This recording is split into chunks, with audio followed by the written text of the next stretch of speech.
does that keep happening? Like that did that the last time. It is not cool. Does it? All right. Add me. So there I am.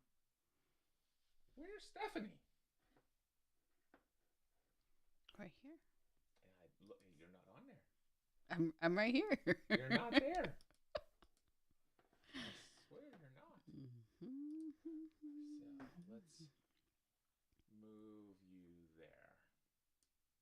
Can you look at the camera for a minute?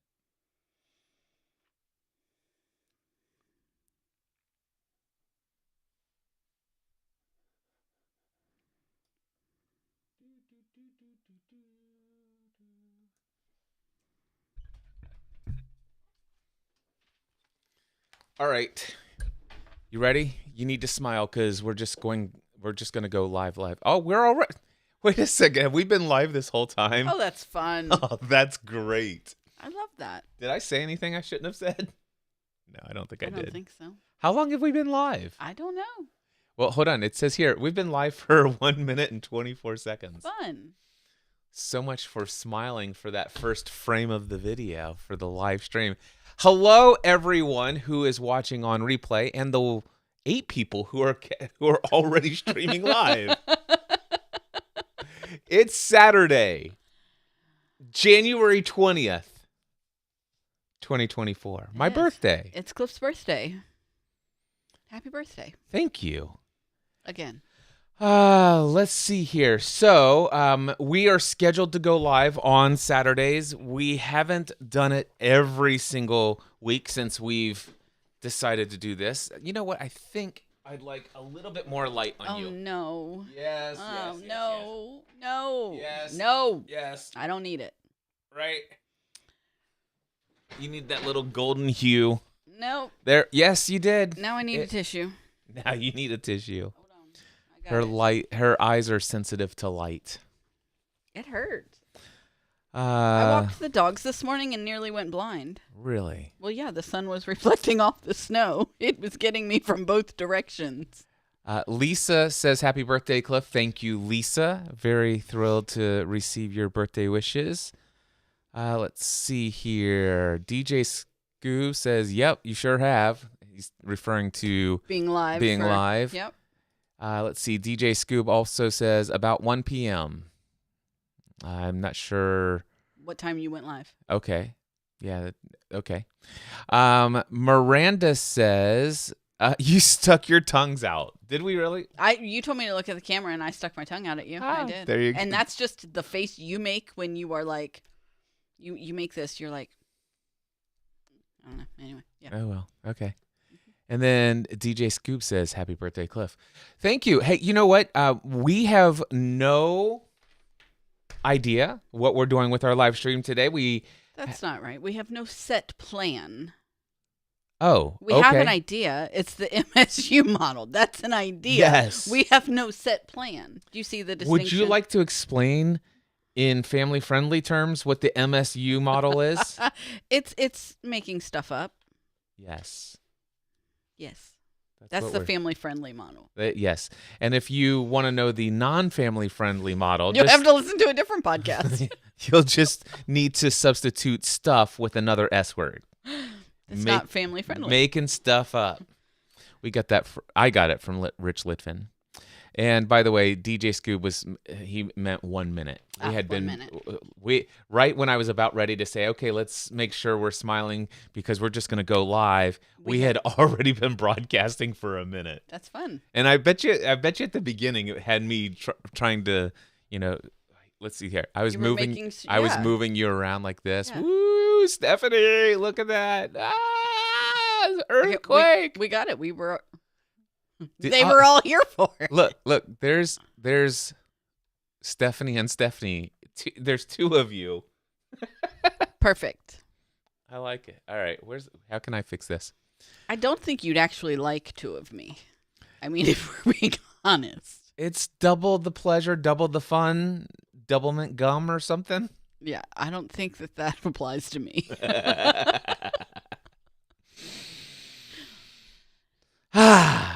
Yes. So MSU. What would you like to do today? Well, first of all, and foremost, if anybody is watching live and you want to engage with us, you want to ask us any questions, we're not currently. Oh, you know what? I wanted to bring this box over here and turn on Ecamm because then I can actually do the comments on a button box, my Stream Deck box. Okay. So first and foremost, we don't have any plan as far as what we're going to do as far as creating content for podcast episodes. We're just streaming live, and we don't have to record any podcast episodes today, although it's very likely that we will. But at the beginning, what I'd love to do is just make a point to engage with anybody who's watching live. So if you do want to post a comment, by the way, if you're on LinkedIn, we will not see it. So if you're on LinkedIn, join us over on Facebook, facebook.com/Cliff Ravenscraft, facebook.com/Stephanie Ravenscraft, or on YouTube. And again, that's youtube.com/Cliff Ravenscraft or youtube.com/Stephanie Ravenscraft. In YouTube and Facebook, if you post a comment, we're going to see it live here. But using Ecamm, unfortunately, you can watch us on LinkedIn and you can post a comment and you'll see that your comment's there. Unfortunately, we're not getting that in our third-party software. So if you'd like to engage with us, no pressure to do so, but it's one of my first things that I'm making up is let's engage with our audience. Right. In fact, Mr. Espresso says, happy birthday, Cliff. You are 1 year younger today, aren't you? I remember you're mentioning the Younger Next Year book when you began with daily workouts. Yes, I actually feel younger today than I did when I was 31 years old, and I am now 20 years older than that. I don't know if I feel younger, but I act younger. Does that count? I guess so. All right, and he says, and you both look handsome today. Thank so you. handsome. Not just handsome, so handsome. Well, thank you, Mr. Espresso. And are you still dog sitting? Oh, this okay. Well, first of all, Wow. change of person. This is Troy Price, our friend from Kentucky. And Stephanie, I'll let you answer this one. No, she left about 10 minutes before we came down to stream live. Yeah, but we have been dog sitting for. Bless you. She's gonna sneeze again. Second, bless you again. Thank you. You're welcome. Excuse me. So, we had been dog sitting since last Friday, and which was Megan and Jacob's wedding. Cliff had Maggie and our dog Leo during the day, and then we hired dog sitters. We hired McKenna's friends to come be dog sitters while we were at the wedding. Saturday, we had Maggie all day, but Megan and Jacob slept here Saturday night because they had a very early flight, and it was easier for everybody to leave to take them to the airport from here rather than getting up, driving to their apartment, picking them up, and driving back to Hebron to take them to the airport. That just seemed like a lot of extra driving. So they stayed here and they got to see Maggie, and they left early Sunday morning for their honeymoon. And then we had Maggie all week. And I think it helped that she had been here since Friday, even though the schedule was busy and everybody was in and out Friday, Saturday, and Sunday. Like, those days were out of the ordinary. Okay. But Monday, when we woke up and it's just me, you, and the two dogs here, I think she falls into a very good rhythm and adjusts very well to the calmness that we live in. And they don't believe that she's a completely different dog when she's here and it's just the just the four of us, versus when she's at home with the two of them. Yeah. And she is. She's a completely different dog. Different. Yeah. She takes on a completely different demeanor. Yeah. There's a different vibe in this house. Very. All right. So, by the way, Mr. Espresso says, by the way, I am a happy subscriber of the Trained with Cliff podcast. It's my favorite podcast, such a huge influence on my life. Well, thank you so much for that. I am thrilled to have you as a subscriber to the Trained with Cliff audio journal podcast. It's my favorite podcast as well, by the way. Although I did just publish a new episode of the Cliff Ravenscraft show yesterday.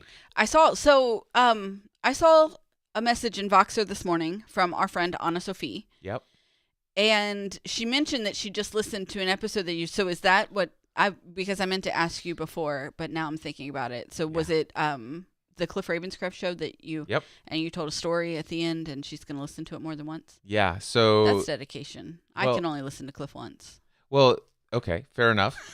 But so I think the title of the episode is The Power of Our Words. Okay.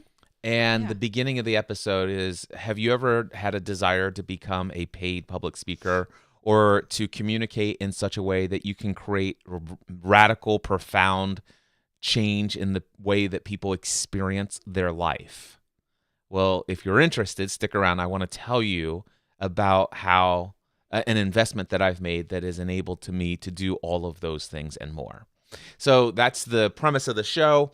I then talked about how I was first introduced to the SCORE speaker training conference materials, but how it all stemmed from my goal of becoming a paid public speaker and the journey towards that, getting invited to do the keynote for Father Roderick's conference. And it wasn't great in my mind, but I mean, it went well. And then my second paid speaking gig was for Michael Hyatt and Ken Davis for the Platform Conference. And I'm like, okay, everybody loved it. But you weren't confident. Well, for the first 2 to 3 minutes, I wasn't confident. No, not while giving it. Like when it was over, you weren't confident in your delivery. I was confident in my delivery. What I was not confident is my skill in professional communication. Okay. And so I had always joked, it's like, listen, I know I'm not professionally trained to communicate with certain public speaking skills, but what I lack for in skill, I make up for in passion and motivation and inspiration. And everybody seemed to like that. But what I talked about is the fact that Michael Hyatt was incredibly pleased. I still have my handwritten letter that he wrote me after that conference. It's right behind me.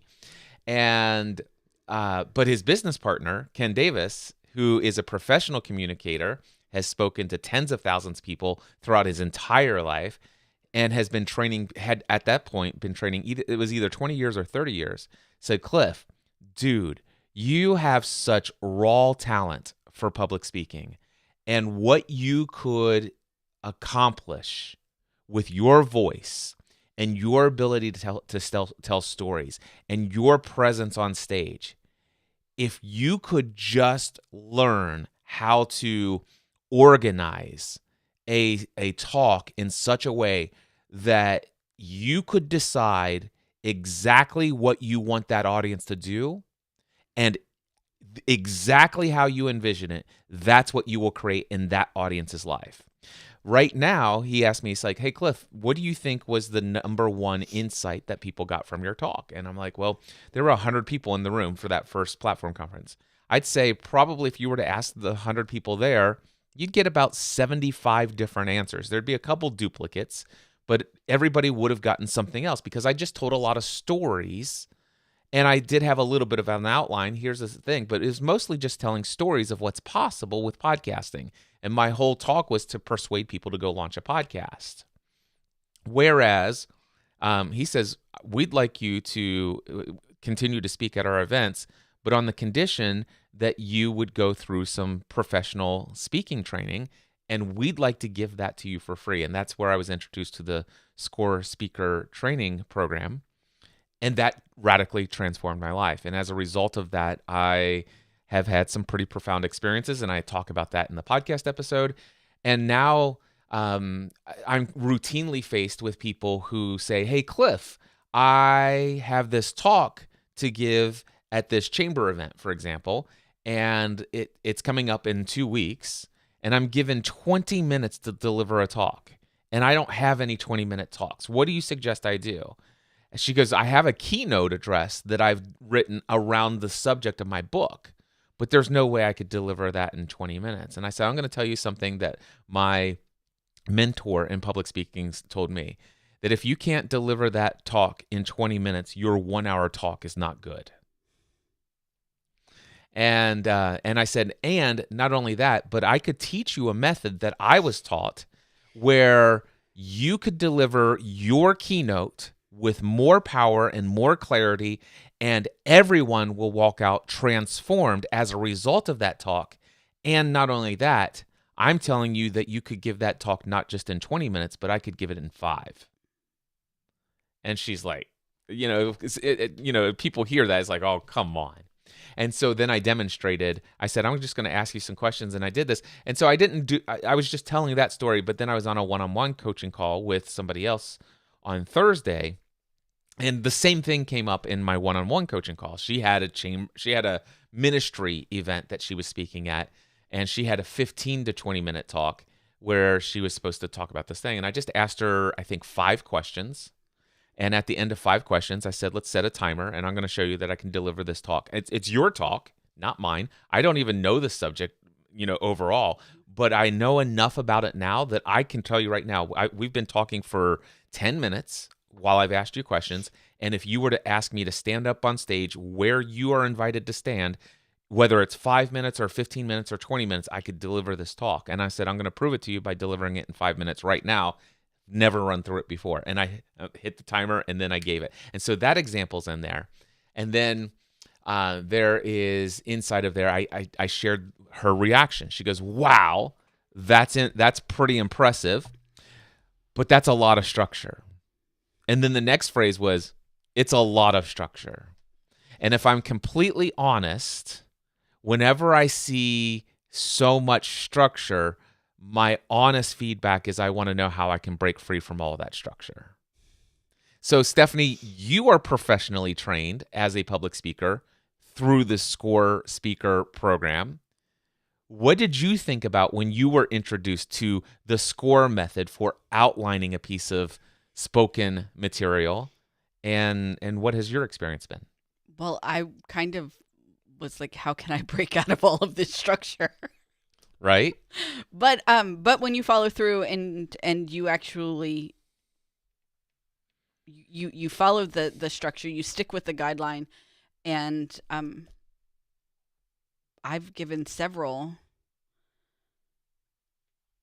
successful, powerful talks by using that. Yep. The only thing that I learned in the SCORE method that I have been incapable of following through with in prior talks is standing still and not using my hands. Well, the SCORE doesn't talk about that. Your coach may have coached you on that, but that's not a part of the SCORE method. Okay, then it would have been. That was more of a personalized coaching piece of opinionated feedback, which it can be incredibly valuable. I did it twice. What? Right? Like we did the weekend. Yeah, we did a 1 day intensive. We did a 1 day intensive, and then we did the 4-day event. Right. We signed up for the 4-day event after the 1 day.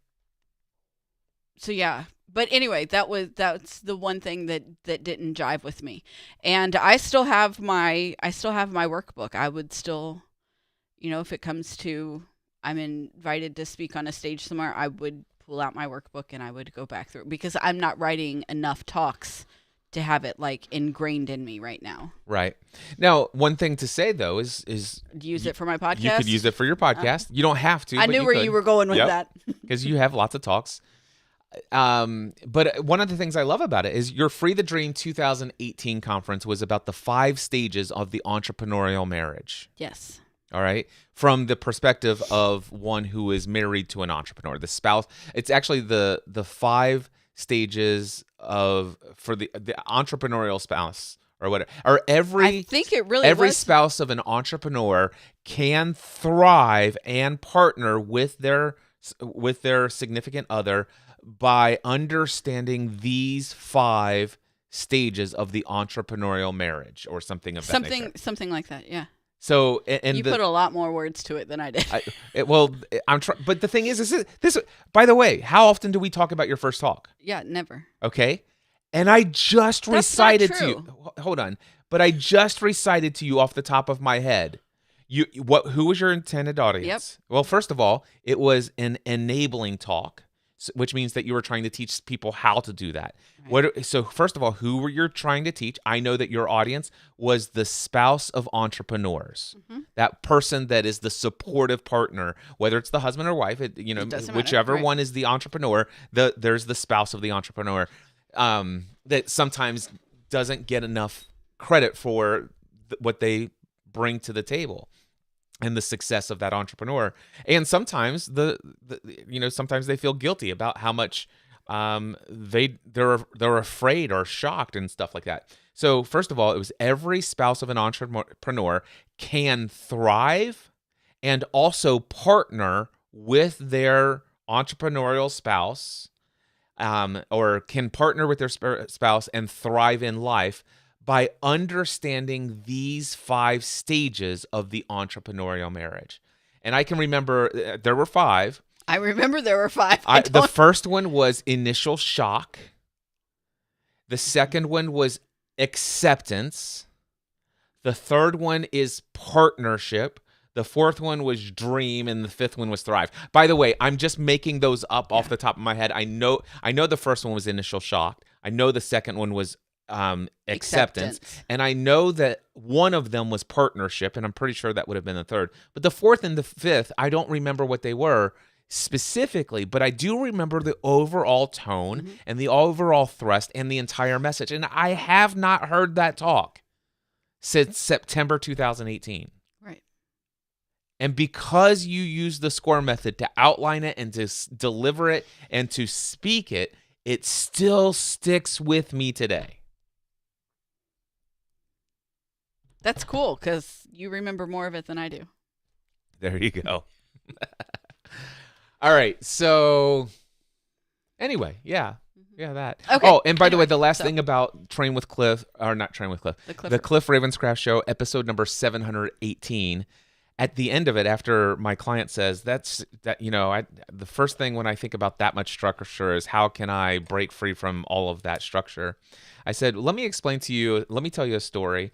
And I talked to her about how Tony Robbins used, whether he knew it was the SCORE method, if he's been trained on the SCORE method. He's obviously been trained on a similar way of outlining and communicating and teaching in a powerful way, which in essence his was the thing. Any person can experience a change and be responsible for shifting their emotional state or the emotional state of another by following these 3 strategies. The first one is shift your physiology. Second one is shift your focus. And the third one is shift your meaning. And I said, because I remember that, let me tell you a story about Laura, who came into Clubhouse and was about ready to commit suicide and asked if I could give her any reasons why she shouldn't. And I'm like, wow, I'm glad that Tony's talk was so formulaic that, Cliff, anytime you are experiencing work with someone who needs a shift in their emotional state, I'm going to teach you right now that you can immediately shift anyone's emotional state if you will just use these 3 strategies. Strategy 1, shift their physiology. Strategy 2, shift their focus. And then strategy 3, shift their meaning to what they were previously focused on. And I said, because it was so formulaic and so simple and easy to recall, in this moment, it helped save somebody's life. And so I tell the entire story of Laura and how I applied those 3 principles. And the funny part is as I was telling that whole story, I'm literally using the SCORE method to tell the story. Anyway, it's a pretty powerful episode. Okay. I was so on fire to create. It's like, man, I don't ever want to create episodes of the Cliff Ravenscraft Show unless I feel inspired. And I'm like, you were inspired. Oh my gosh, I should edit that coaching call I did with so-and-so, and I took out all of her voice, and it's a powerful episode. It's worth listening to more than once. If you're not my wife. I listen to you quite a lot. All right. So, by the way, I left that comment on there the entire time. Let's see what else is next. Amazing. So DJ Scoop says, you're only as old as you feel. May you live as long as you want. And never want as long as you live. Thank you so much for that. Anna Sophie says, ha ha ha ha ha ha ha. We love you, Anna Sophie. And then Anna Sophie says, I'm sure I couldn't do that either. And But you can. So. What does she mean? Listen to me twice? I don't know. Well, no, because she already said she was going to. I know. So. All right, let's hide comments. Anybody else that wants to comment, feel free to comment. Stephanie, what do you want to do next? It's your turn to do the MSU part of this live stream. I don't actually like the MSU part of this stream. Although what do you mean you don't like it? Well, I don't like when it's my turn. Okay. She says not talk with my hands. Oh yeah. And by the way, I think talking with your hands can be an incredibly powerful thing. Well, I know there was a part of my Free the Dream 2019 talk where I used my entire body. So I was talking about I was talking about a place that I was in where I was resistant to the teaching that was happening, and I didn't want to be there, but I had promised myself that I would stay. Even while during this talk, loads of people are getting up and leaving the room because nobody wanted to talk about what their trauma, or nobody wanted to listen to their mama trauma. Yeah, and so I just made that up, by the way. You did, yeah. The teaching that I was in is actually called the mother wound. Anyway, mama trauma, and so I think we might coin that one. We'll keep that one for ours. Yes. But so here's the thing. So during my talk, I'm saying, I have committed to myself that Trademark I'm going to stay. Cliff Ravenscraft. I'm going to but I'm not going to be happy about it. And so during my talk, as I'm telling the story, I was like, so I walk into the room and my shoulders are slumped, and I've got a grumpy face because I'm not happy to be here. And I walk over to my chair and I pounce down, and my feet hit the floor really hard. And so I did that in my talk, and somebody was telling me afterward that like they were feeling the same things that I was describing. Yeah. And that talk, a friend of ours who is a public speaker came up and they're like, you could make like $10,000 for giving that exact same talk over and over and over again. Yep. Anyway, so I got better. You did get better. That's the... Yeah, so whoever gave you that idea of not talking with your hands, that definitely is not a part of the teaching of the SCORE training speaker thing. The SCORE method is mostly about how to outline a talk and how to technically deliver it on point, keeping central theme, practicing it. And yes, there is a little bit of training in there about using body movement and things like that. But more than anything, it's about being intentional. Are you aware of what you're doing when you're speaking with your hands? So it doesn't make a lot of sense for you to say, I was sitting there and I was just saying yes the entire time. Right, because you're not. You're saying no. Like that is, if you're, it's like, and you know what? And I just wanted to take it higher. You know what I'm saying? I just wanted to go higher. And this is like, how does that? No, I wanted to go higher. Right. I want to go high. I mean, like so high. You want to be intentional. But yeah, there's nothing about. You shouldn't be talking with your hands. Then by all means, talk with your entire body. I do. Put everything into this thing. I do. Go ahead. What are you going to say? I don't remember. You want to know what one of my favorite things that I learned? It's not a part of the official speaker training, but it is a part of something that I learned in one of my small groups. Okay. And that is... never walk on stage and do what almost every other communicator on a stage does. Thank you so much for having me. It's such an honor to be here today. You walk out and you get right into it. Yeah. And so I've adopted this idea, this philosophy. And it's that, people are introducing you and or whether there's music or not. Usually for me, there's the music that's playing as I walk on stage. And then everybody's waiting for me to do what everybody does. Hey, great to be here. Thank you so much. And I just sit there in what appears to be an incredibly uncomfortable length of silence. almost it's like, did he forget what he did he forget his lines? Did he forget this or whatever? But I'm just waiting for everybody to kind of just have this heavy anticipation of what's going on the stage here. A lean in moment. Yeah, a lean in moment. And the people who might be checking their cell phones, I want to, it's like, okay, wait a second. It seems awkwardly silent here. What's going up on the stage? I want to have that awkward silence. And we're talking about 10 seconds, 5 to 10 seconds, which seems like an eternity. And then I just start with a hook, if you will, a phrase. Like in one of my 5-minute talks that I had to give at SCORE conference one time, I talked about the fact that Jesus was an expert at saying no. So that was my opening line. But the thing is you can experience a more profound impact on people's lives and serve others better by telling people no and putting yourself first,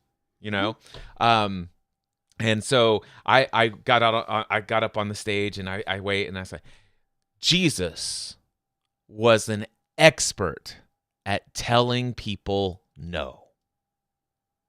And then I went on with the rest of my story. It's like, what? That's not the Jesus I know. No, he was an expert at telling people no. And then I told the story of when he woke up early, went out to a solitary place to pray after he'd been healing everybody in the town. Came back, moved on. And the disciples finally found him. They said, hey, where have you been? They exclaimed, everyone is searching for you. It's like, you can read between the lines. Probably people from the next town over brought their sick people and all this, and people are waiting to be healed. And Jesus says, go tell them, no, I won't be there. I've been in communication with the Father. I now know what is for me next. I'm going over here to do what is in my heart to do. Go grab our stuff and meet me there. And it's like he was not bowing to the expectations of what everyone thought he might do next. Mm-hmm. He knew what was in his heart to do next.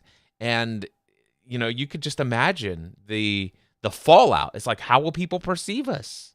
Do you know how many sick people that need healing are lined up at the door and they've been there all night long? And here you snuck out of the house in the middle of the night? And now you're telling it, it's like he was an expert at knowing exactly in his heart what was the next right thing to do. And regardless of the expectations of others, he was an expert at saying no to those expectations. Yes. Anyway, powerful Very stuff. Good. Fun stuff. Why does that not have the time on it? Which one? The top one. Fix it. Thank you. You're welcome. Well, provided it works. Well, it's a very old iPad, so I'm aware. Pretty sure it was mine. Give it about there. There you go. Is that good? Yes, it's perfect. Now you know. I use that now you know what time it is. All the time. All right. Do we still have viewers live. Wow. That's good because we're not recording anything yet. Any other comments? Feel free to put them on Facebook or YouTube if you're watching. Any questions you have, feel free to put them in here. If you're watching on LinkedIn, head over to YouTube or Facebook, and it's just .com/Cliff or Stephanie Ravenscraft. It's actually Cliff Ravenscraft or Stephanie Ravenscraft. Correct. What shall we do next? What should we do next? I don't know. Where are your cards? Do you want to do the cards? Let's try them. All right. So should we do a family from the heart on these cards? If you want. All right. Here we go. We're recording a podcast effective right now. Oh, wait. I'm going to format my card. I don't know if there's anything on there, but if it was, it's not there no more. It's not there anymore. I think that was a double enunciated. I just listened back to the episode 718 this morning of my show, and I made like 3 egregious thing. Like my podcast episode starts with a double negative, and then there was I said, and my client had already delivered her talk, but actually prepared her talk was what I meant to say. And I'm like, why didn't I edit this? All right, here we go. Welcome to another episode of The Family from the Heart, a podcast that is devoted to giving you a behind-the-scenes look into the lives of the Ravenscraft family, a family that has given up on the ordinary to pursue the lives for which they were created. Now, here are your hosts, Cliff and Stephanie. Welcome back, everyone. Cliff Ravenscraft here. And that over there in stunned silence is my wife. It's not stunned. I'm scared. Why are you shouting? I always shout. I actually know that. I'm pretty sure that I heard you recording the Cliff Ravenscraft show we were talking I about can't earlier. hear you. You're whispering. I'm going to have to crank up your I'm mic. not whispering. I am definitely. You are ridiculous. Oh, keep That's going. the problem. You're shouting. I'm not whispering. I'm actually talking at my normal level. There you go. I just turned your gain up to 39 so I can hear you. So you're deaf in your old age. I am getting deaf. My hearing is It's not not what me. it once was. But I hear myself loud, Because you're shouting. and you should shout as well. You want me to start talking at your level? Like, No, 'cause this I actually hurts my throat. I would have to turn down the gain again, and I just want you to talk like your normal whispery self. I am. Take the headphones off and you will know that I am. Stephanie, Cliff, happy birthday. thank you. We're recording this on Cliff's birthday. He is now deaf and old. What'd you say? Clarence Snow says, "Happy birthday, Cliff." And he says that his daughter is looking very lovely today. I'll even Thank throw you. Look at that. I'm even throwing that one up on the screen right there. Do you see it? I do. Thank you. All right. And I agree. You are looking rather lovely today. Thank you. Absolutely I showered gorgeous. and put in effort. Nice. So, in this episode of Family from the Heart, we have prepared meticulously every aspect of what we're going to deliver in this episode. You are full of the MSU model. Actually, we have been streaming live for 37 and a half minutes, which is approximately 1.5 minutes more than we thought we were streaming. So the people who are watching the replay from the very beginning is like, what are they doing? We don't know. We didn't know either. So anyway, but we've been just kind of chatting with the folks who caught us live here. And I said, hey, what are we going to do next? And you said, how about we pull out the cards? Will you describe what the cards are? I would if I knew. Well, just describe. How would you describe it if you had to describe what's going on here? I would describe it as this very cool fidget toy that Cliff gave me a couple of weeks ago when we started recording live. He gave me this fidget toy that didn't make any noise. That's what these cards are to me. This is what I get to play with while we... Right. So I had developed my own set of what I call coaching cards or coaching resource cards. And I have tons of them. They're right behind you, aren't they? Yes. And so for those who are watching on the live stream, here are my coaching cards. And I have, by the way, this is just that stack. And then I have this stack over here. So every one of these are 3.5 by 5 index cards, and they have all of my things that I use on an ongoing, regular basis inside of my coaching sessions. And I like to be able to do it when I'm doing one-on-one coaching. I hold a card up and say, hey, have you heard about this? And they're like, no. And there's usually a phrase on there. And then on the back side of the card, on several of them, there's even more insight or more information. It's usually the outline of the teaching. And that way, I have most of it memorized, like off the top of my head. But just in case, it's nice to have just that outline of, hey, here's the 11-step formula for creating an online business. Like, for example, that one, that's over here. The 11-step formula for building an online business is in this deck.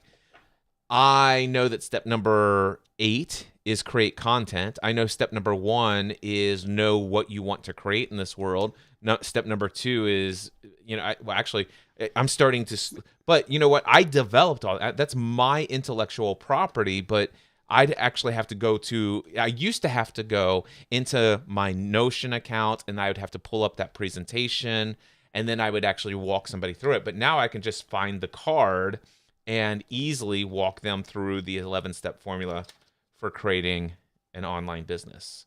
So, and I'm not going to... It's hidden in that stack. It's in here. There's just so many right now. The thing is these are all out of order now because... let's see here. Do you fidget with them? I don't fidget with them. Then why are they out of order? You know what? I'm just wondering, 'cause these are coaching and that's not that. I think it might be in my pink cards. So these are color coded.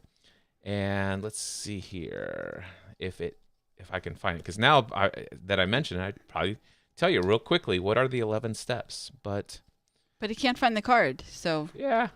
Anyway. So he can't tell you. This is the problem when you have too many cards in your deck. Anyway, so I started creating these, and then a lot of people says, oh my gosh, how can I get those cards? And they're like, oh, okay, so this is a 10-step formula for achieving any goal.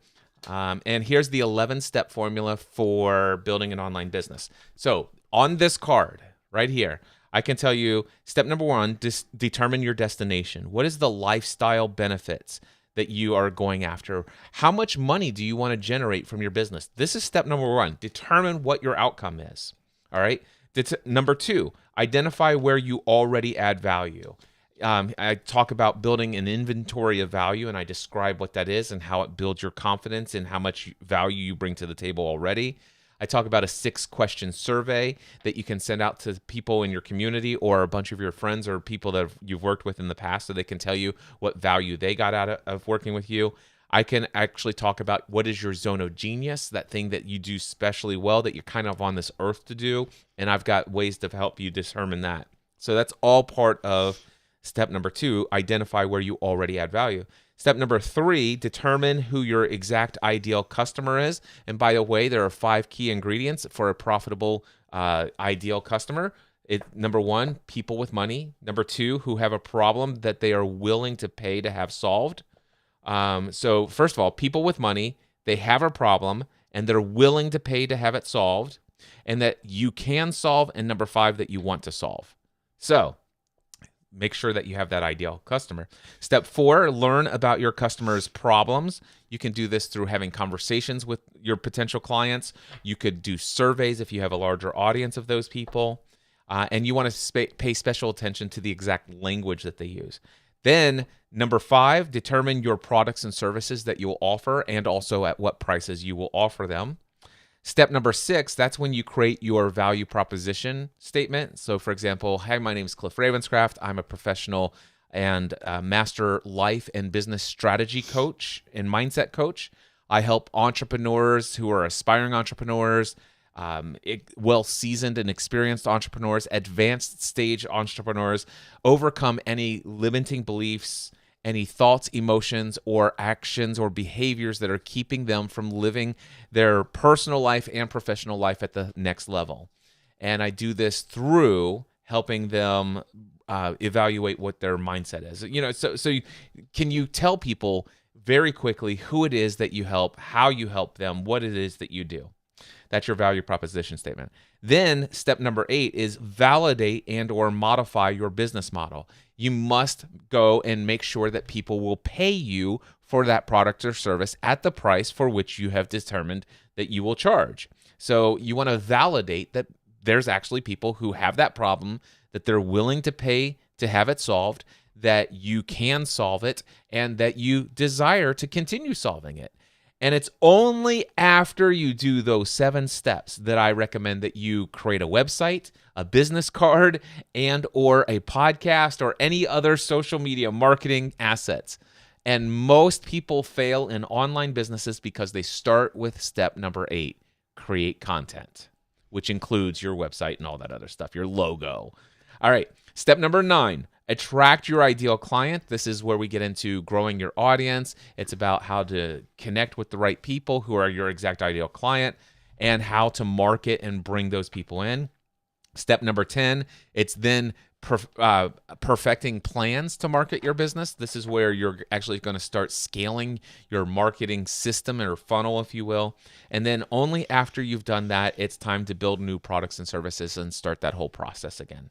So anyway, these are just examples of these coaching cards that I have on my desk. And you wanted to know how other people do theirs. I wanted to know how other people market and sell their cards. And so storyteller tactics, if you've ever seen these in your Instagram feed or Facebook feed, I saw had these. Never heard of them until you purchased them, and now they won't get off my feed. It's like, but hey, if you want to be a better storyteller, this card deck can help you. It's going to help guide you in creating the most powerful stories. I've not done any of these card decks yet, but they're on here for me to investigate. But more than anything, I already got my hundreds of dollars worth of value out of these cards by seeing the business model. So it's like, wow. I not only that, I see the quality of the cards, the design of the cards. I see the quality of the box material, and I've seen all of the marketing assets. I've seen all of the email follow-ups. I see the online courses that you can sign into at no additional cost as a result of the purchase. So that's what I did. I purchased those card decks. But then on Amazon, I saw something I'd never heard of before, and it was just this deck of cards called Ikigai. Let's see here. Ikigai. Ikigen. Anyway, Ikigai is a Japanese method of how to create your reason for living and your purpose and all this other stuff. So, yeah, anyway, I found these cards, and Stephanie was fiddling through them, and I said, why don't you pick out some cards for us to discuss, and that's what we're doing here today.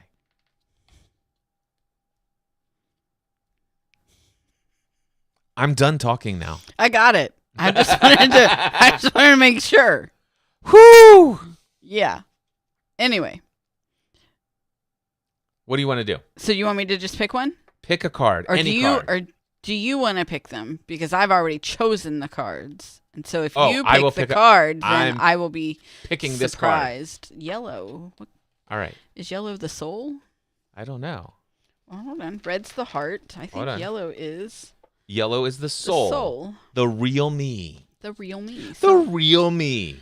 So we're going soul level today. Soul deep. Here we go.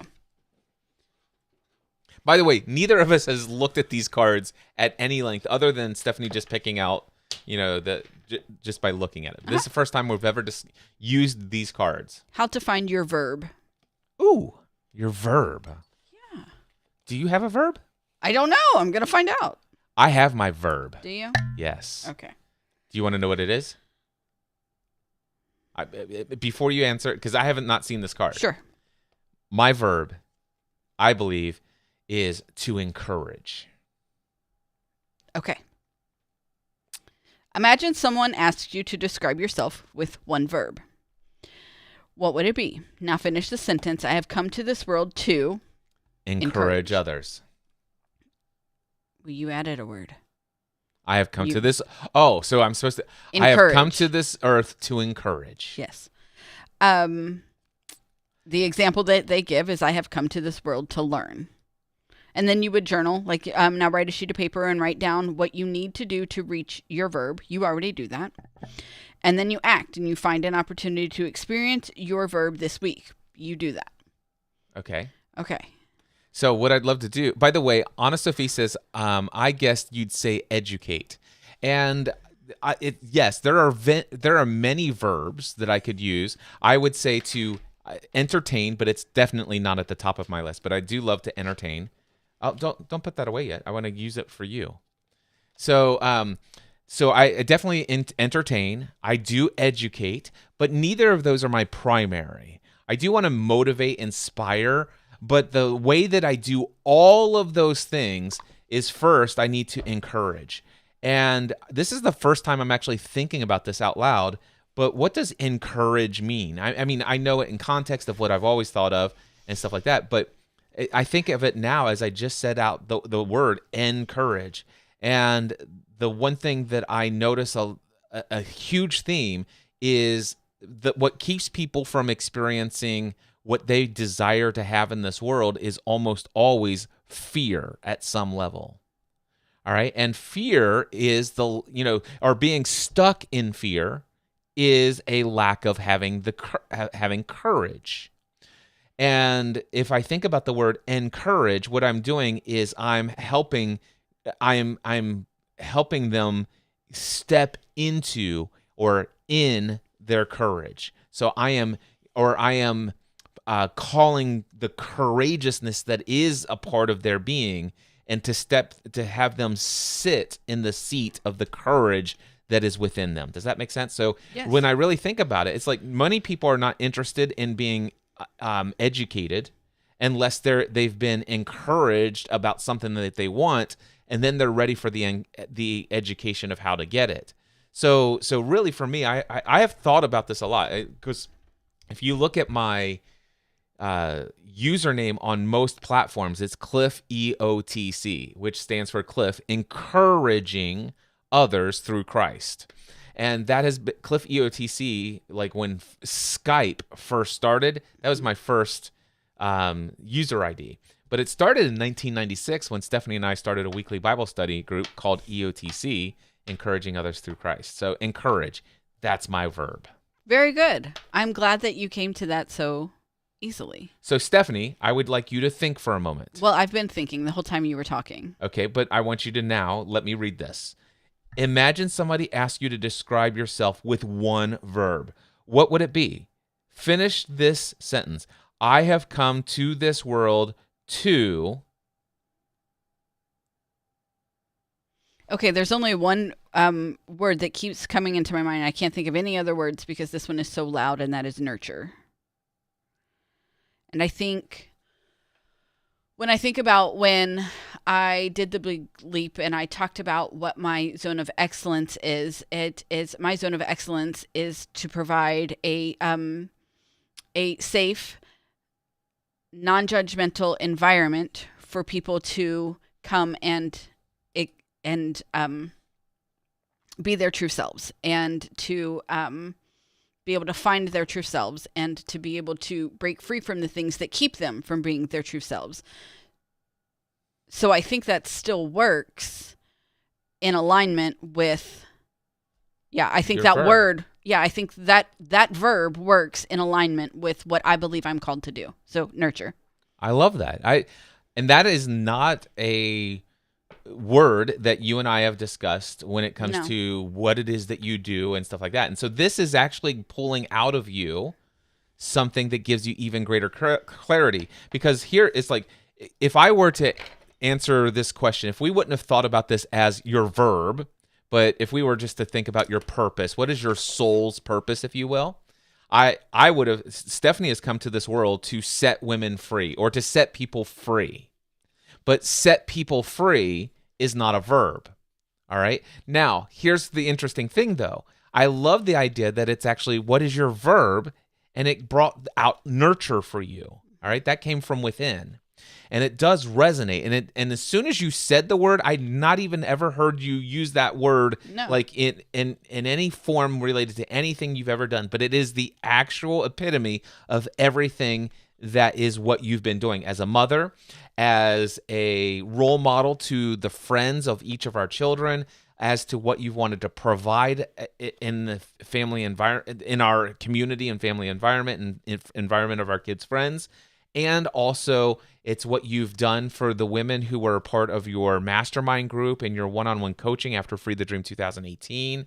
Nurture is your verb. I love that. Mm-hmm. And it did come from within. That's not something that I think about. I think that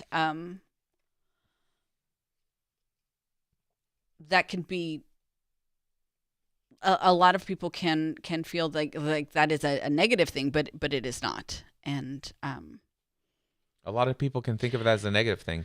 That does not track with me. So I'd love to hear. I'd love to learn what I'm you're coming thinking. from is that, like, sometimes when you think of a nurture, you think of a caregiver, or you think of somebody who is taking care of all of everybody else's things, but none of their own things. And like that's where my brain is going as I'm spinning through this. But by the way, can I stop you right there? Because when I think about encourage, I always, I'm encouraging myself first. I'm educating myself first. I am all inspiring myself first.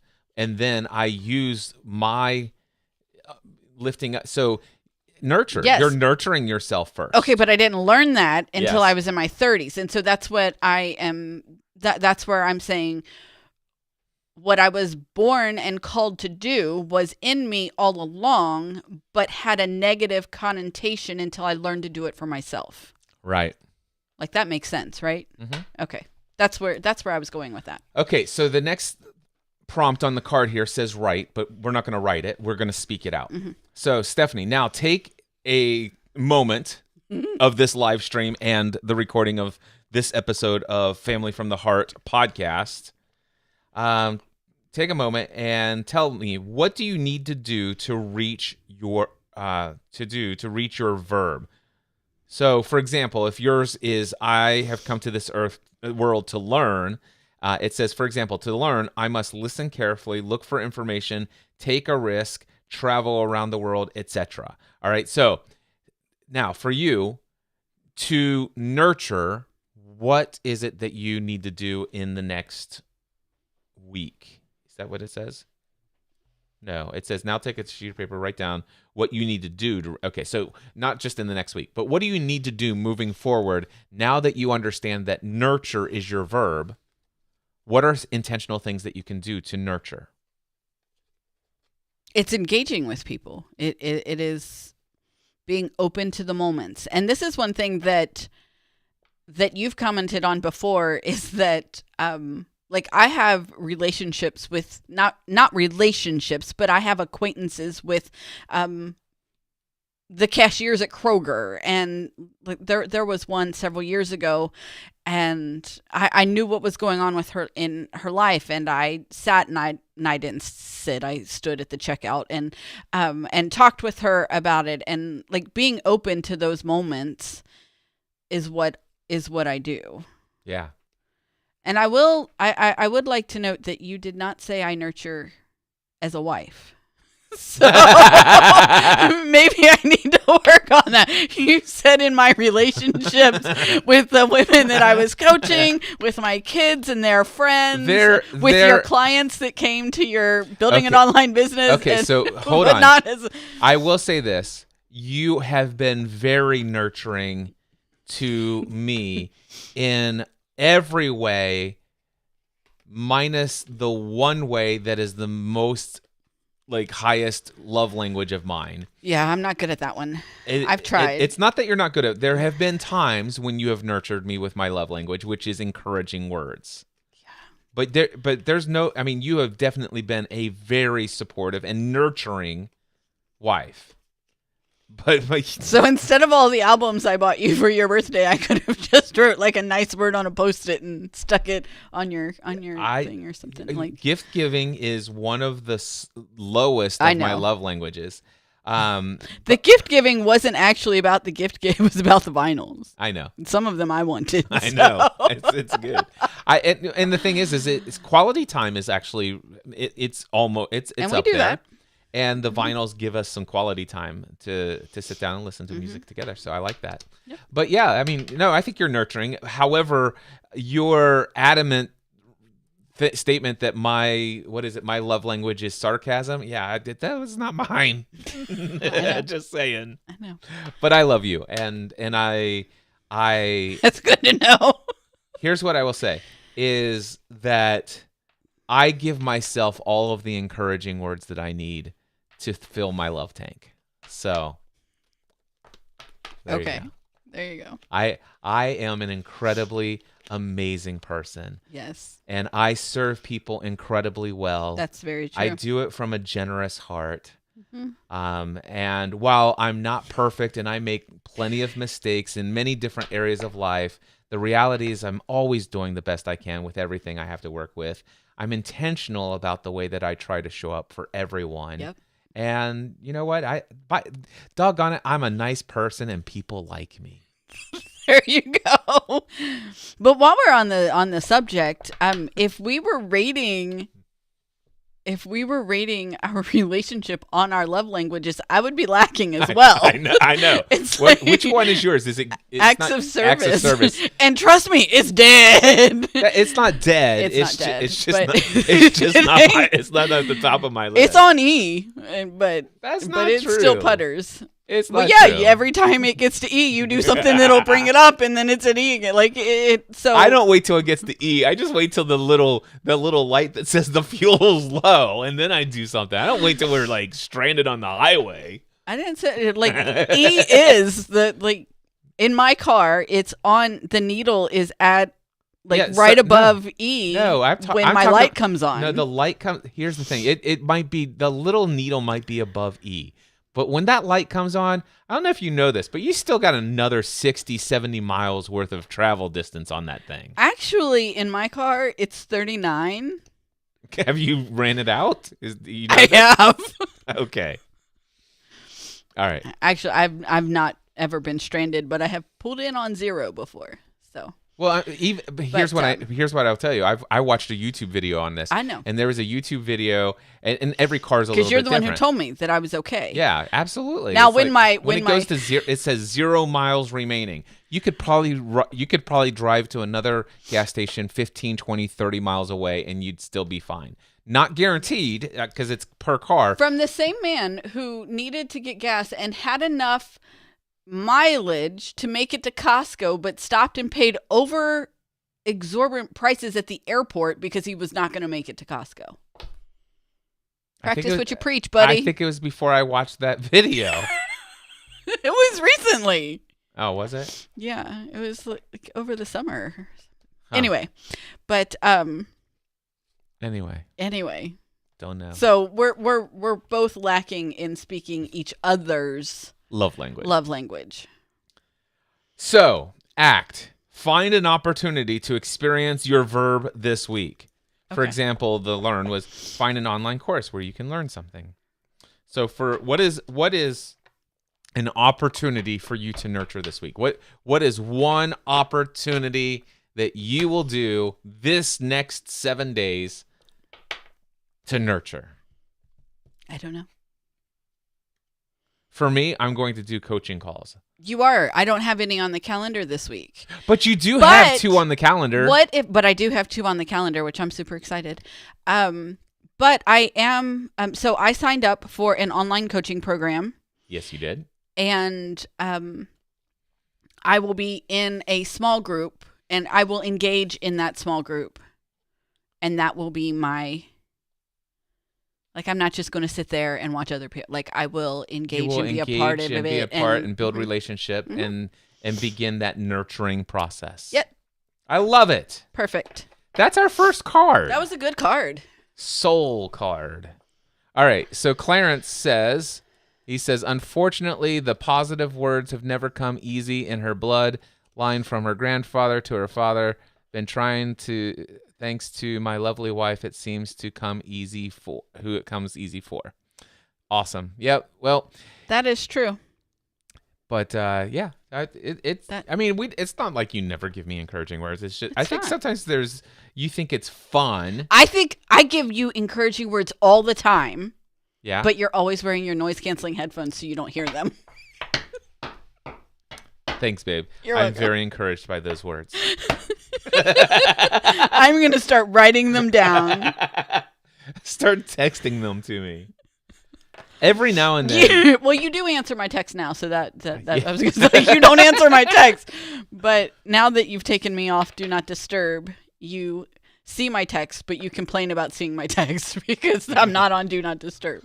Oh, like gosh. everyone else. You know, the thing is I love the fact that I found a way for you to come through my Do Not Disturb. The only thing is, though, is every now and then I'm in a coaching session, and all of a sudden you and all of our kids and their significant others in Family Group Chat 2.0, you guys get on some sort of steamrolling text chain. And of course, I don't get anything notification, but every time you like something or you type something, it's like my phone's going ching, ching, ching. And I'm like, oh my God. It's our conspiracy theory. I think that's what it is. Hey, Cliff's on a coaching call. Cliff's We can- meditating. Hurry, let's go. We can chat now. Yeah. You're on to me. I am. Yep. What's our next card? Oh, do I get to pick it? Shouting again. Yep. All right. There's one gray and there's 4 red, so I'm going to choose one of the red cards. Okay. Do we know what a red card is? The heart. Oh, not that heart stuff. Yeah. Well, if we did soul, surely we can handle the heart. All right, let's do the heart stuff. What are your positive? Oh, I love this. I'm a very obsessive person. Did you know this? No, in 28 years, that's not something I've ever learned about you. What are your positive obsessions? I want you to think about this, Stephanie. Think about the last time you were so excited about an idea or positively obsessed with finding a solution for a challenge that you couldn't, so much so that you couldn't sleep. All right? Think about it for just a minute. That's not fair. I don't sleep anyway. All right. Well, it's not really technically about sleep, but I something know. where it's on your mind a great deal. Yeah. What was the last thing? Okay. Now, instead of write, I'm going to ask you to speak. Describe the positive obsessions and emotions these activities give you. Would you like me to go first? I would, because I'm still thinking. Okay. So, gosh, obsessions for me are like, I love I it. could name your obsessions. You got obsessed with ABBA and went into a deep dive of the entire group, their breakup, their like everything. I read the biography of all 4 members and Stig Anderson, their producer. I read the biography. It was like 43 hours of study into the story of what made ABBA ABBA. And in the midst of reading all of that biographical material, I'm literally listening to all of their catalog of music. I'm watching all of their recorded live concerts. I'm watching all of their music videos. I'm watching all of their interviews everywhere they've ever been interviewed. That was one obsession.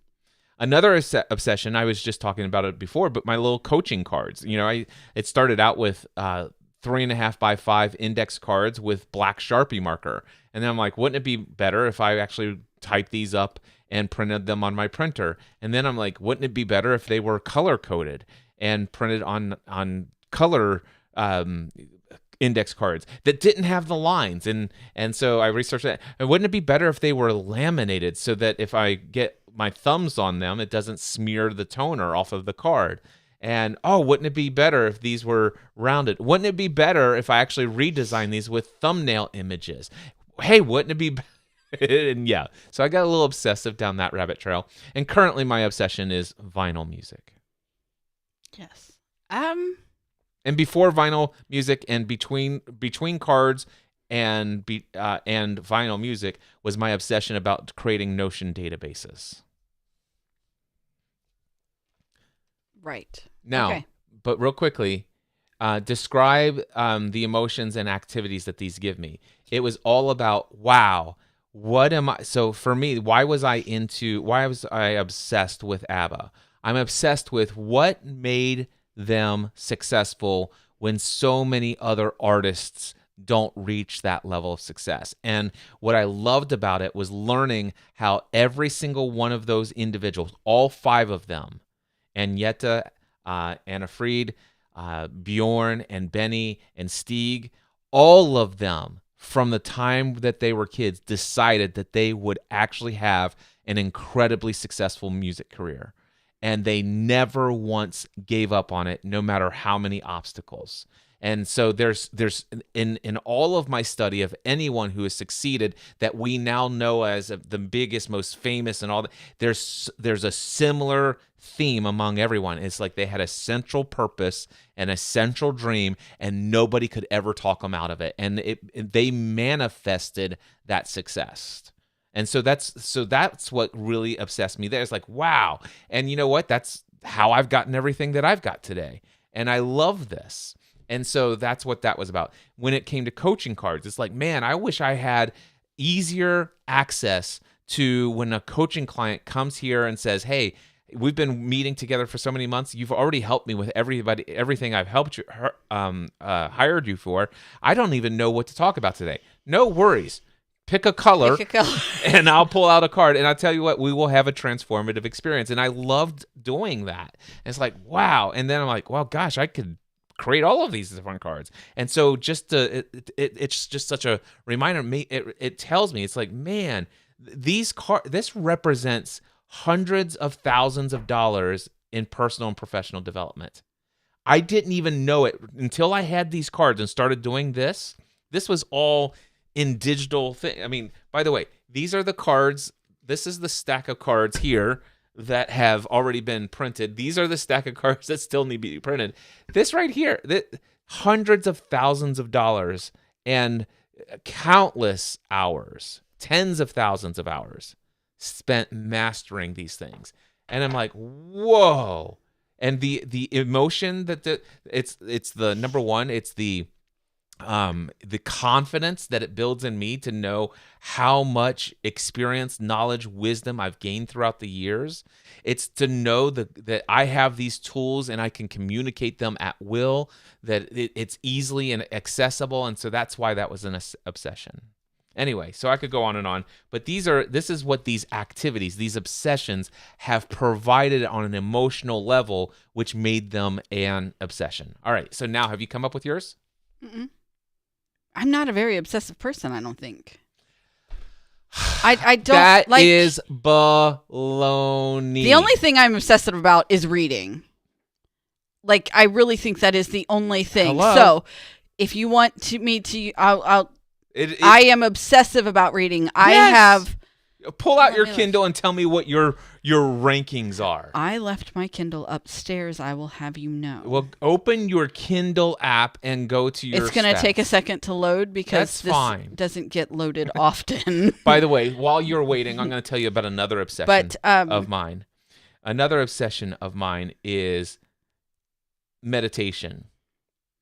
And today, I have not yet meditated, but today will be... That's too close. Hold on. No, it needs to take a second. It should have auto focus on there. It's still seeing my face. Here. Did that do it? No. Nope. Just, All right. There you go. Here you go. It's here. $6.95. 696 today will be my 696th day of meditation in a row. And so far I have meditated a total of 35.6 thousand minutes. Say that again? 35.6 thousand minutes. Gotcha. That's since 2020.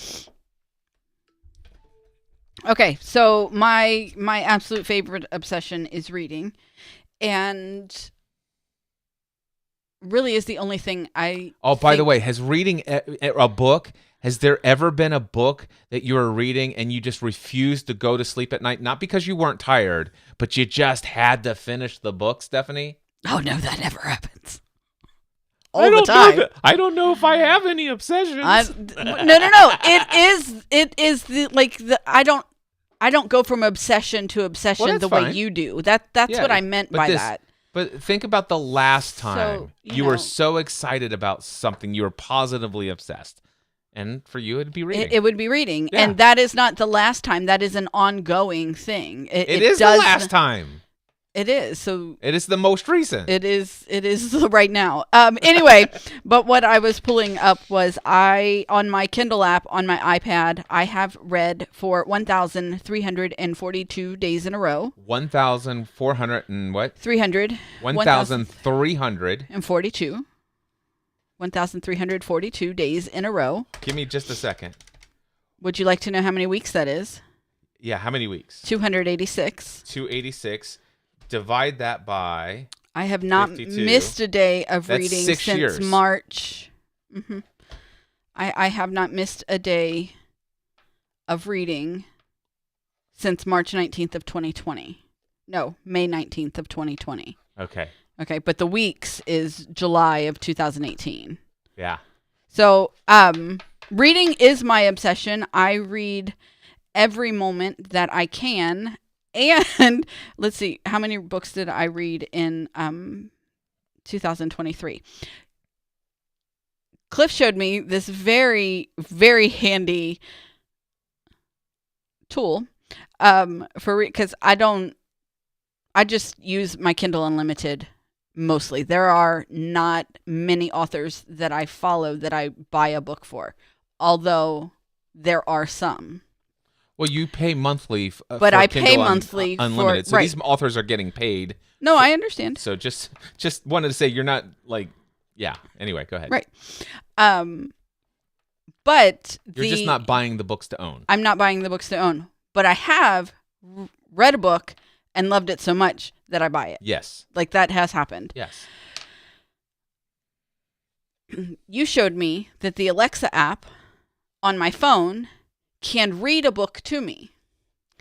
And if you can get used to her voice reading to you, which I did, I can now listen to books while I am doing the dishes, while I am Walking the dogs. Walking the dog. We do that in the morning. Although we by have the to way, hit the another sweet spot. Another obsession might have been making wreaths. I don't know if that's an obsession because it's not something that I don't know. Maybe it was at a time. It was Yeah. it was a short time So- obsession. But I do have an obsession with making sure my front door is not naked, which it currently is. But I've been kind of busy. So there's that. Anyway, but the Alexa app will read my books to me, and so I can do it while I'm cleaning, and I can do it while I can, listen while I'm doing all kinds of other work and walking the dog and driving the car and all these things. I don't have to be so dependent on sitting down to read a book. So I do that a lot. What? Would you like to know how many books I read Sure, go ahead. in 2023? Yes. 272. That's crazy. That's obsessive. That's what I said. Yeah. So that's All right. this So is question for you. First of all, would you describe that as a positive obsession? yes. Okay. And what emotions does this activity give you? Depends on the story I'm reading. All right. But describe it. But for me, reading emotionally, how is it making your life, how is it adding quality to your experience of life emotionally?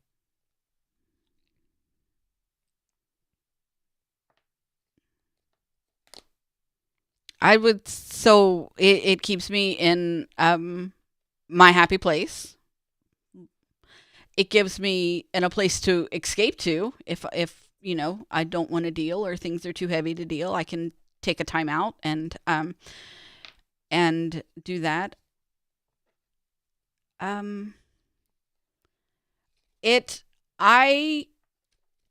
I sometimes just find sheer joy in the way someone else will describe something that I'm feeling or that I've experienced, and they've taken it and they've put it perfectly to words.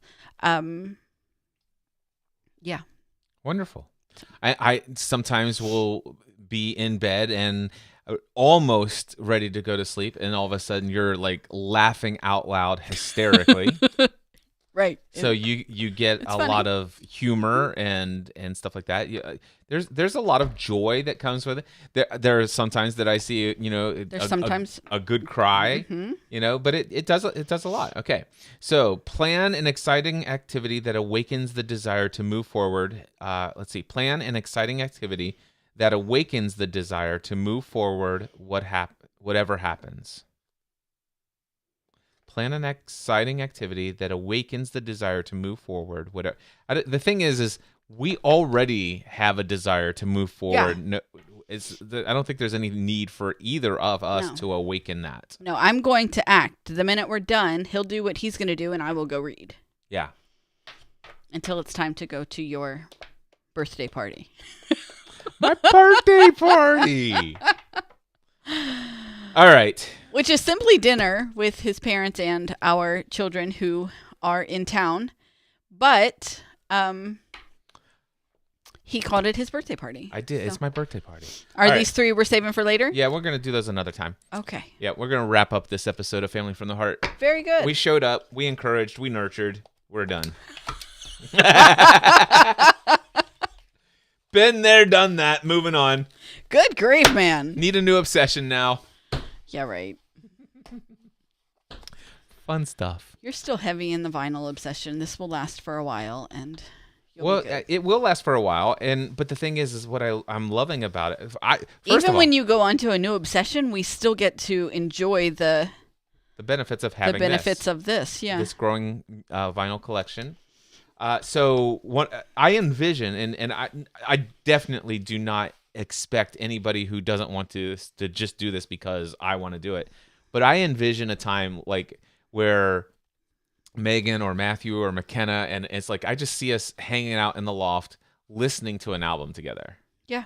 That's what Cliff and I have been doing all week. Yeah. That's Yeah. So awesome.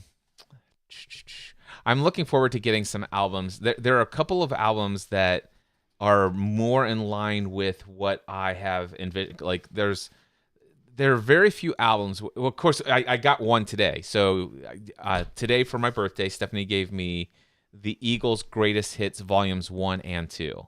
And there's only 3 songs out of 4 sides or there's 2 LPs, and out of all of it, there's only 3 or 4 songs that aren't among my favorite Eagles songs. So I love it when there's an album that I could just listen, I could drop the needle and know that this is just a enjoyable listening experience. Now, of course, I've got the ABBAs as well, but Right. I don't think anybody else loves ABBA as much as I do.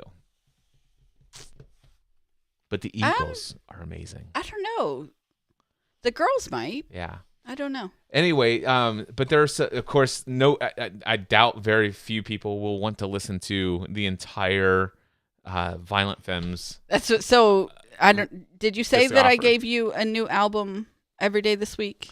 I don't think I said it here, Okay. but Stephanie's been giving me a new album every day this week, except for one day she gave me a book from these 2 guys that are a part of Outlander, and it's about Scotland. It's an almanac, and it's up there for me to read while listening to vinyl. Yes, but so the point is that I've been giving him these albums all week, and they were given to him like strategically so that, you know, the ones that I wanted to listen to with him would be given on a day that we had time to listen.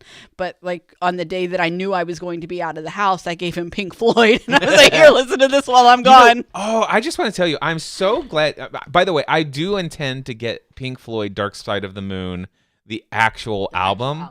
But I love the fact that you got the Dark Side of the Moon live at Wembley, because it was so pleasurable to hear that played in a live environment. Good, I'm glad. And it was incredibly delightful to hear that. I would never use the word delightful to describe listening to Pink Floyd, but Really? that's just me. See, by the way, Dark Side of the Moon, and let's see here, The Wall. I could listen to those, and then Comfortably Numb. Whatever, I think that might be the name of the album, but whatever album actually that could be on the wall. Anyway, there's another one from Pink Floyd from years ago that I used to listen to all the time. I'm a huge Pink Floyd fan. Didn't know that. I am. Yeah. But I'm also looking for, I don't know what it is, but I'm looking for something that is acoustic singer-songwriter just from beginning to end. Like no rock, screaming, none of this whole rock, like electric guitar. I really love some of my favorite concerts that I've gone to with my dad are like super popular rock stars and stuff like that, but they're just traveling by themselves these days, and they just get up on stage. And there was at least 3 different artists we've gone to where it's just that guy and his guitar and a microphone, and he tells the stories behind the songs, and he'll sing it acoustically. And even if I don't like I can tell you right now, there are hundreds, maybe thousands, hundreds at least of songs that it would be painful to listen to that song in its original produced version. But if the artist did an unplugged acoustic, just the voice and the guitar of that same song, it's hard for me to find songs where that isn't acoustically you don't like. Yeah, I just really like singer-songwriter acoustic settings, and so I'm looking to find out. It's like, and by the way, these aren't acoustic, but is it Tapestry. Who is that? Carole King? I don't know. Anyway, there's 2 artists that I want from the 70s that are female artists. So Tapestry is one album I know I want. I think it was Carly Simon.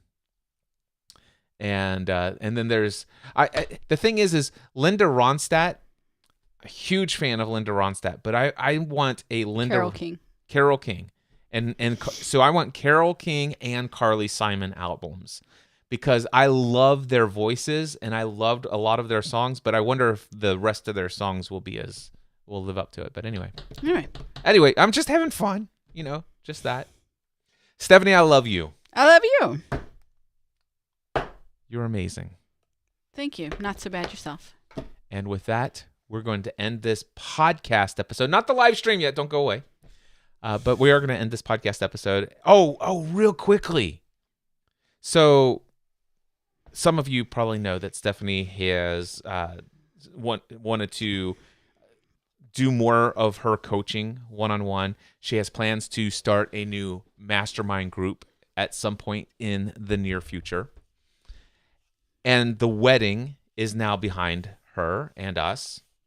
She has now decided to take up a challenge. And Stephanie is in the process of booking 100 coaching conversations on her calendar within the next 90 days. I am.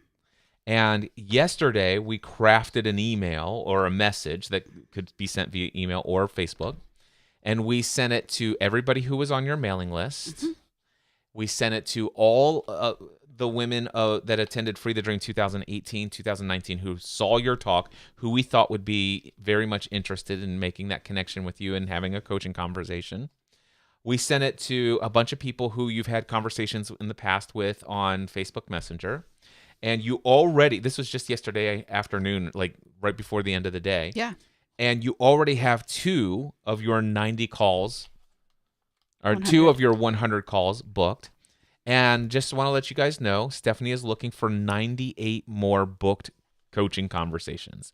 So if you are hearing my voice right now, and you would like, and here's the situation. Stephanie is looking to get more experience coaching. Now, she's had coaching experience in the past. She did a paid mastermind group for over a year and did one-on-one coaching for over a year between Free the Dream 2018 and Free the Dream 2019. But then McKenna, she wanted to focus on McKenna. And then everything up until the wedding. And now she's ready to get back into it. But she wants to really get into that groove of coaching in a lot of different areas, a lot of different types of people. And here's the interesting thing. She's offering this coaching session, no strings attached. It's complimentary, full-blown 1-hour coaching session with her.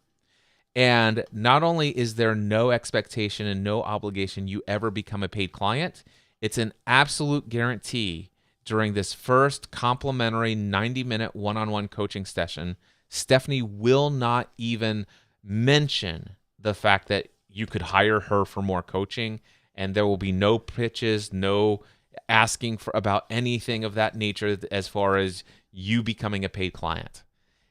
But she is looking for people who are serious about a one-on-one, 1-hour coaching experience with her. And so if you are interested, Stephanie has a link that she can send you. All you need to do is email her, Stephanie@StephanieRavenscraft.com. Is that correct? That is correct. Did I get it all right? You did. Excellent. You make for a very good commercial. And here's what I want you to hear. We'll put this out. This will reach probably about 1,000 to 2,000 people on Family from the Heart. It's already gone out to the 9 people who are watching the live stream currently, and the videos on my YouTube channel, your YouTube channel, and Facebook combined, and maybe some folks who are watching on LinkedIn. This is going to go out to probably another 300 to 500 people in video form. And here's what I can tell you. If you're thinking, well, I want to leave that for someone, Stephanie has a strong desire to book 100 sessions by the end of the first quarter. These are no strings attached, no expectation, no obligation you ever become a paid client. And I promise you that if you have any desire to be coached by Stephanie, complimentary, no strings attached, there's room for you. out of everybody who will hear this, at most 20 or 30 people are going to respond to this. Our question is, are you going to be one of them? Male, woman, doesn't matter. Sign up, or actually just go over to email Stephanie at stephanieravenscraft.com. Until next time, we encourage you to live your life on purpose. Mindset Answer Man. All right, that podcast episode is complete. Perfect. Now what? Now I'm going to go look for a snack. Okay. Because if dinner's at 3, just a snack to hold me over. And I'm going to read. Would you bring me down a grape Zevia? Yeah, why don't you fill up your fridge anymore? I don't know the answer to that question. Okay. I mean, I thought it was a pretty good question. It's a pretty good question, but I don't have an answer for you. Okay. So I'm going to go find a snack. And the book that I'm reading right now, the chapters are really long, so I'll probably only get one chapter read. My birthday before- party is in 1 hour and 20 minutes from now. I know. Which is why I'll only get one chapter in, because we will have to leave in 1 hour. I think what I'm going to do after you... well, first of all, we're going to end this live stream. Yes. And then I'm going to record my super secret, private Train with Cliff audio journal podcast. Very good. Yep, that's what we're going to do. Super secret. Super secret. It's behind the scenes. It's where I just lay out all the juicy details. The stuff I don't want people publicly to know. I'm just kidding. I know you are. Trainwithcliff.com if you're interested, by the way. Very good. This was fun. This was a great time. It really was. I'm so glad you stopped shouting at me. Okay. Beautiful day. All Wrap right. it up. I'm ready to go. I'm hungry. Bye. Bye.